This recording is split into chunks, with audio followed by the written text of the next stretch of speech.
वालेकुम रहमतुल्लाहि व बरकातुहू। मैं बागवान अयान गुलशन इकबाल उर्दू प्राइमरी स्कूल इलाहाबाद से। ये नफरत बुरी है ना पालो उसे, ये नफरत बुरी है ना पालो उसे, दिलों में खलिश का निकालो उसे, ना तेरा ना मेरा ना इसका ना उसका, ना तेरा ना मेरा ना इसका ना उसका, ये वतन है सबका बचा लो उसे। हमारा मुल्क हिंदुस्तान अंग्रेजों की गुलामी से 15 अगस्त 1947 ईस्वी को आजाद हुआ, लेकिन हमारे आजाद भारत का कोई भी कानून ना था।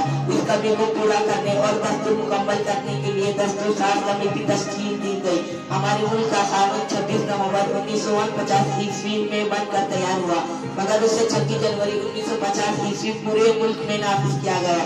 तब से हम हर साल यौम जमहूरिया का जश्न बड़े जोश व खरोश से मुल्क भर में मनाते हैं। आपका हुस्न व खूबी वाकिफ है कि आज हम सब यहाँ 26 जनवरी यानी यौम जमहूरिया की खुशी मनाने के लिए एक जगह हुए हैं।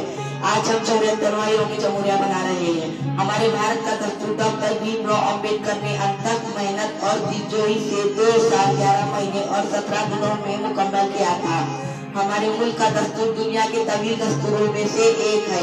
आज इस खुशी के मौके पर हम सब खुलूस व मोहब्बत के साथ वतन के अजीमों, रहनुमाओं और शहीदों जैसे मौलाना मोहम्मद अली जौहर, महात्मा गांधी, खान अब्दुल गफ्फार खान, पंडित जवाहरलाल नेहरू, मौलाना अबुल कलाम आजाद, डॉक्टर बाबा साहेब अम्बेडकर और हमारी फौज के वीर जवानों को भी याद करते हैं। हमारे मुल्क को जमहूरी मुल्क बनाने कई दहाइयां गुजर चुकी है, लेकिन फिर भी हमारा मुल्क फसादात, जुराइम, रिश्वतखोरी, कालाबाजारी, बेरोजगारी और दहेजकारी जैसे संगीन मसाइल दो चार है।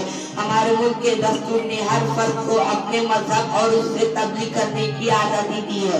हर फर्द को अपने ख्यालात जाहिर करने की पूरी आज़ादी है, मदारिस कायम करने की आज़ादी है। इसी तरह दस्तूर ने कुछ जिम्मेदारियां भी आयद की है, जैसे सबके साथ मोहब्बत से रहना, नफरत ना फैलाना, वतन से मोहब्बत करना, वतन की हिफाजत करना और मुल्क की तरक्की के लिए कोशिश करना वगैरह।